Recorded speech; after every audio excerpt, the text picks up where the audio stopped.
Hey everybody, welcome back to Carbon's DIY Garage. I've got the Chevy Cobalt behind me again, and that is because about a month ago I replaced the ECM on the car to try to get rid of this craziness with all the gauges and the electronics.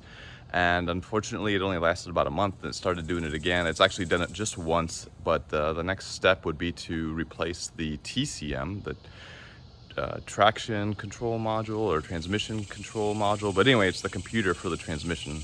I guess that's probably what the T stands for. Really simple process to replace this guy. In fact, you actually have to take it off in order to replace the ECM.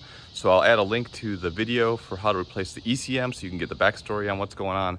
And just a real quick video this morning swapping these out and hoping that the problem is gone, because after this, I think the only thing left is random wiring, which would just really suck to try to find. So let's get at it and put the new part in. And I'll leave a link in the description of where I got this part from. Okay, we've got the silly engine cover off. Got the overflow drain line disconnected just to make it easier. TCM's right on top. I've got this extra ground wire attached. Yes, it's red, I understand. But that's the only wire I had. But anyway, just have to disconnect this one connector. I've also disconnected the battery terminal. Battery's in the trunk. So anyway, just push the button in, pull the lever forward, and pull the connector off. It's that simple. Push this tab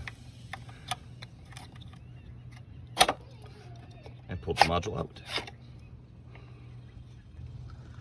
Here's the two modules side by side, old one, new one, just to prove that I actually not just putting the old one back in.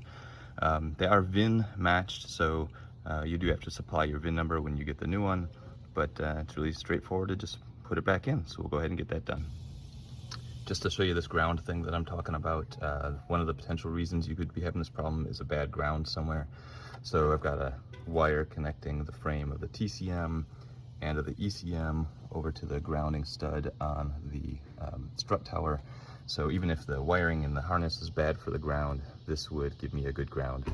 So I've got that reconnected, and it's just a matter of sliding it in, clicking it in place, taking the harness, pressing it in, sliding that down till it clicks, and you're done. So put your fluid line back in place, just like this. I'll do that later. Reconnect the battery and start it up, and you should be good to go. Okay, let's go ahead and start it up and see if it runs. I do have a check engine light right now. It's a different video for the P013. One of my camshaft position sensors also needs to be replaced, so that'll be coming soon. But this one, I don't anticipate any new codes, but we'll double check after we make sure it runs.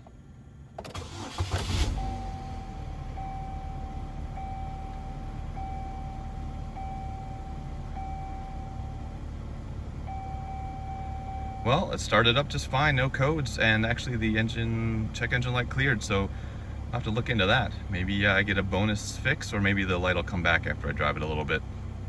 Either way, let's take it for a quick test drive, and then we'll close out this video. Well, after a quick test drive, no check engine lights, no codes, runs fine, shifts fine, no crazy dashboard signatures, so I think we're in good shape. I should have thought about this. I disconnected and reconnected the battery, so that would have cleared all the camshaft sensor codes out of the computer. So we'll have to see if that comes back, but no new codes with the new TCM, so at least the TCM is working fine. And I really like the company that I've gotten the ECM and the TCM from, so again, a link in the description on where I got those, so you can at least see where you can get them and about how much they cost. Well, that'll wrap up this video for Carbon's DIY Garage. The time I'm filming this video, I just crossed 100 subscribers. So if you like what you're seeing in this video, give it a thumbs up. And if you want to see more good content, lots of projects ahead on the Cobalt and on the Jeep TJ that I've got, subscribe to the channel. It'll help me out and keep you up to speed with everything that I'm working on. Until the next time, have a good one.